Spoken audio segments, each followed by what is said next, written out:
Holiness Pope Leo XIV, Peter Obi, said he traveled to Rome after a trip to the United States with the goal of praying for Nigeria's peace, unity, and renewal. Obi made the comments in a post on X, saying that he brought Nigeria's challenges before God during a spiritual pilgrimage. He wrote on X, and I'll read his post in part. He wrote, "At St. Peter's, we were privileged to be received in audience by His Holiness Pope Leo XIV, to whom we humbly appealed for prayers for our beloved country, Nigeria. Along the way, we met several Nigerian pilgrims, men and women of faith, whose faces shone with quiet hope. Together, we renewed our trust in God's divine mercy and in the promise of a renewed and better Nigeria." Well, online reactions have been mixed, with some users noting that taking Nigeria's situation to God seems like the best option after exhausting all human efforts. However, observers highlighted Peter Obi's emphasis that faith should inspire action, with every citizen playing their part towards improving the state of the nation. And I'll take some reactions before I come to you, Vimbai. And this person wrote, "Truly, Nigeria's problem isn't that Nigerians haven't prayed enough, but it's more of not putting the interests of the country first.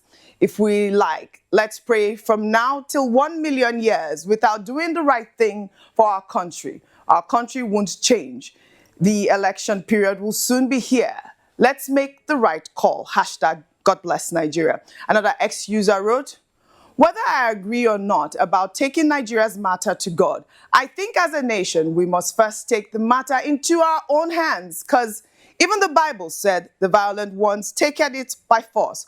Until we do our part to take this nation from political vampires, looters, and thieves, God is not going to come down to help." And I think that is a valid point, Vimbai. But in the meantime, President Bola Ahmed Tinubu has arrived Rome, Italy, to participate in the Aqaba Process Heads of State and Government level meeting focused on West Africa's security crisis.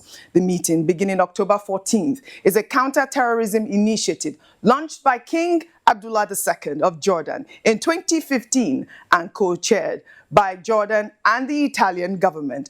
Presidential spokesman Bayo Ononuga said the summit will bring together heads of state, senior intelligence and military officials from African countries, and representatives of intergovernmental and non-governmental organizations to discuss evolving security challenges, including expansion of terrorist networks, the crime-terror nexus, and overlap between land-based terrorism in the Sahel and maritime piracy in the Gulf of Guinea. Vimbai, I'd like for you to juxtapose both stories. Here, on one hand, we see Peter Obi in Rome putting Nigeria into God's hands, praying for Nigeria. And then on the other hand, we see President Bola Ahmed Tinubu in Rome as well, engaging with the Italian government over terrorism, insecurity. All of these issues are brought in the front burner for you to discuss right now. It's a busy time in Rome, certainly. I'll come sit with you. Fantastic. So, I mean, it's a busy time in Rome. Where do I begin? Let me begin from the fact that the first thing that brought me to Nigeria when I first came to this country many years ago was actually church. I came here to attend a church, to attend some prayer services and so forth. And I bring this to the discussion because I want to highlight the fact that I don't think Nigeria has a shortage of prayers or a shortage of the presence of God. I don't think it's always honorable for people who want to go on pilgrimages and pray around the world where they feel closest to God and where they feel God can hear them the loudest. Absolutely fine. But here in Nigeria, we do not have a shortage of God. But the question is, when we preach about the Bible and all of these things, how many people are actually taking all of those lessons and, all of those scriptures that we are supposed to live by? How many people are living by them? So I think that in the case of, Mr. Peter Obi and his beautiful wife, I think it's a noble cause for them to embark on this journey. But I think Nigerians right now want to hear their proposed solution solutions as an opposition in waiting, if I may call it that. Political season has heated up and the questions continue to spring up. We're here talking about presidential clemency and pardons. We're talking about the screening of a new INEC chair. We're talking about movements happening with political permutations by the day. There's a lot of uncertainty with the economy. Insecurity, is biting. So as much as this is a noble trip and as a private citizen, he's fully entitled to do so, I think what Nigerians really want to hear from potential leaders right now are proposed solutions. Now, Peter Obi has been consistent in always, adding his voice of opposition, his voice of dissent to various things. But I think where it lacks is that people want to know critically, besides being able to point out where there may be some weaknesses in what the government is doing, what are the proposed solutions and what's the way forward? And I think it becomes concerning when our way forward is to take Nigeria to God, which is in itself not a bad thing. However, let's get some more sort of empirical ideas on the ground. Now, with the president in Rome as well discussing insecurity, I mean, we're going to continue discussing insecurity for as long as it's a regional issue. And I think that's why, it's become more imperative to engage on an international, even beyond a regional level, on an international level, to try and see how we can find some sort of solution, sustainable solution to the crisis that we have going on in this.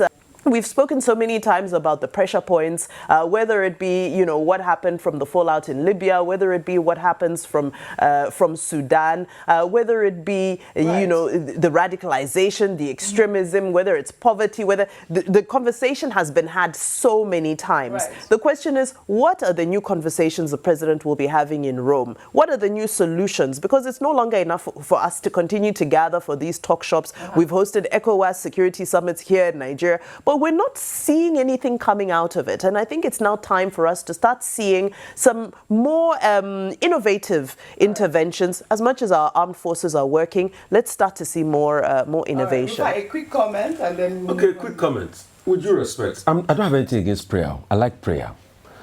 But I also like common sense. And I think it's misplaced to go to Rome and say, pray for Nigeria. Pray for Nigeria where? Have they not prayed enough? Is God knows when they've been praying for Nigeria. Look at the Rome Mr. Peter Obi went to. Is it prayer that they used to build Rome? They collected taxes, sales taxes and the likes. You pay taxes? No, they collected taxes. You don't pay POE. You don't pay POE every month. You have to pay taxes. Do you know how much you remove from your deducted PE every that we all pay here? No. So they pay sales taxes and everything. They have institutions that work, that make the place work. They didn't say because it's Rome, Holy See, oh, God from heaven, make Rome work. No. They don't pray to make it work. They clean their streets. They make it work. So enough of all this prayer. If in Rome, it is leadership that works there. They have departments of government. Why can't our department work? But when you ask questions about accountability here, I'm not going there. I'm not talking. Move on. Cost per kilometer. I didn't say anything. It is asking